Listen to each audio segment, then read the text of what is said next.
అందరికీ నమస్కారం.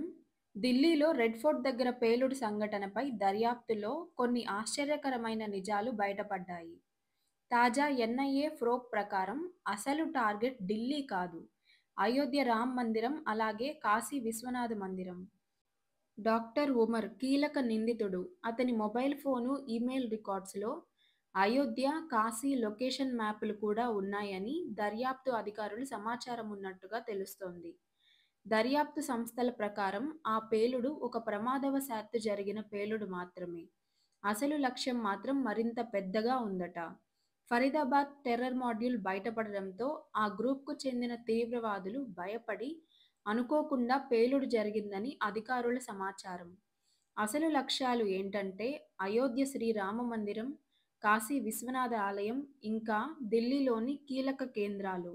సేనా భవన్, బీజేపీ కేంద్ర కార్యాలయం, ఎయిర్ ఫోర్స్ ప్రధాన కార్యాలయం, అలానే పార్లమెంట్ హౌస్ రోడ్ వంటి ప్రాంతాలు. ఇప్పటి వరకు 1500 మందికి పైగా వ్యక్తులను అదుపులోకి తీసుకున్నారు.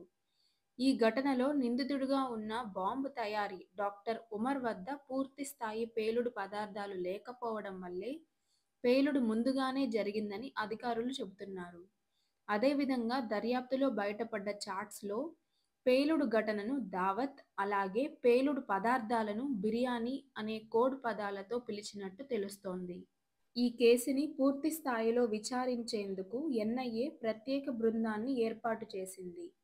జైష్ ఎ మొహమ్మద్ నెట్వర్క్‌కు చెందిన అనుమానితుల్ని ఢిల్లీ, హర్యానా, ఉత్తరప్రదేశ్, జమ్మూ కాశ్మీర్ ప్రాంతాల్లో అన్వేషిస్తున్నారు.